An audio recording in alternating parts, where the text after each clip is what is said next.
Send it to us. We'd love to hear from you at CRN Digital Talk Radio. Welcome to Winning Strategies, Defenders of Capitalism, hosted by nationally recognized merchant banker Tim Connally. Live talk radio that connects you with the titans of business, the men and women who move financial markets.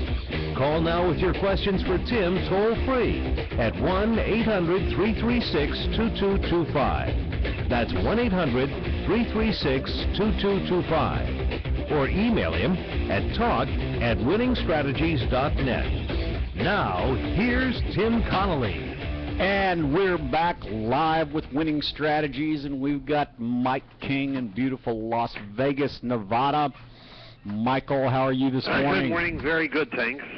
And I talked before the show with our pundit from Greenwich, Connecticut, Gary Cella, our resident liberal. Yeah, that's me, all right. And that's me. Gary and I had a chance to catch up this morning. I told Gary's got a new phone number, and it comes across as a private number.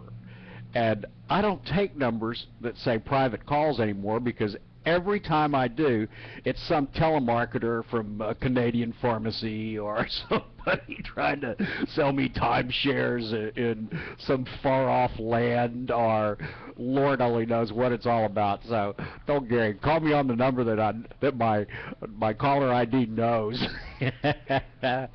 So Gary and Mike, I think one of the very, very interesting things that we are seeing that came out of those wonderful people in Washington, that as long as there are elected officials, as long as there are Democrats and Republicans, we will always have content for this show. That's no doubt about that. Any doubt whatsoever. So let me make sure that everybody understands what happened yesterday, because there's an interesting headline everywhere that the NRA made a deal that was going to exempt them from the provisions of this new bill that's supposed to limit advertising by corporations and unions. Well, when you actually read the fine print on what happened, is that the NRA was only one piece of it. They also kind of included a deal to exempt all of the unions from the same provisions, which only came out this morning in the Wall Street Journal. So it's just politics as usual out there, folks. People are going to take your money one way or the other, through the back door or the front door, if you don't listen and read and vote for new elected representatives that will represent you and your wallet. That is what I have to say about that in my starting rant this morning.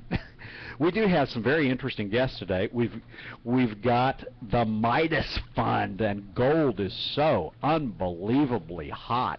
The futures this morning were up over $8. I haven't looked at it in the last few minutes, but we have had Tom Windmill on before, and it's always interesting to have the Midas Fund on. And then in the second hour, we are going to have the Palantir Fund, a long-short strategy fund that just received Lipper's highest ranking in consistent return and capital preservation. So that's pretty cool. And then beyond that, we've just got the markets about to open up, and we're seeing a little weakness here. The S&P futures are down. The Dow futures are down. Michael, this is option expiration. Quadruple witching. What are you doing today? Yeah, and really, it's probably the end of a cycle. We had a cycle up here, which took out the 200-day moving averages, but didn't go much above them.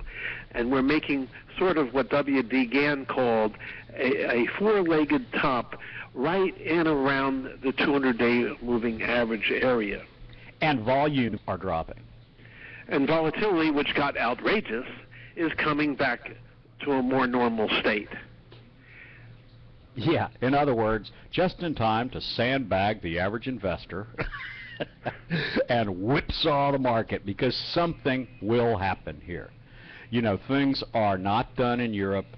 There's still a lot of hidden problems in Europe, and I really do believe that something in Europe will be the event that causes this sudden reversal. And I know that you and Jan more vociferously than you, I might add, but both of you have been looking at the end of this cycle as this being a bump up, and Jan thinks that we're looking at a pretty cruel correction here of 10 to even 15%, and whew, that would be ugly. Well, investors can buy the SDS, which is the triple inverse of the S&P, very easily and buy calls on it very inexpensively and risk very little. That's a great way to play it. Great way to play it. I've played that before, and it's worked really well.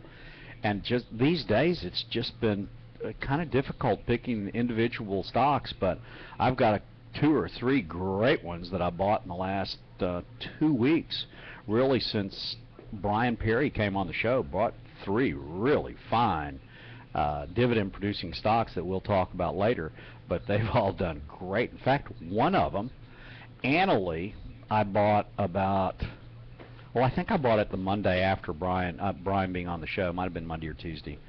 And they had been paying a 65-cent a share dividend, and they announced 68 cents a share today.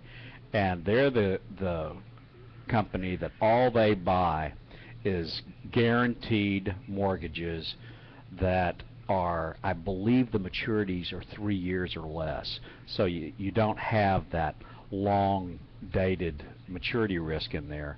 And the dividend has just been awesome. It's been running 15 to 16%. They announced it increased by 3 cents today, so that's going to be closer to 18%. I'm happy to own that one.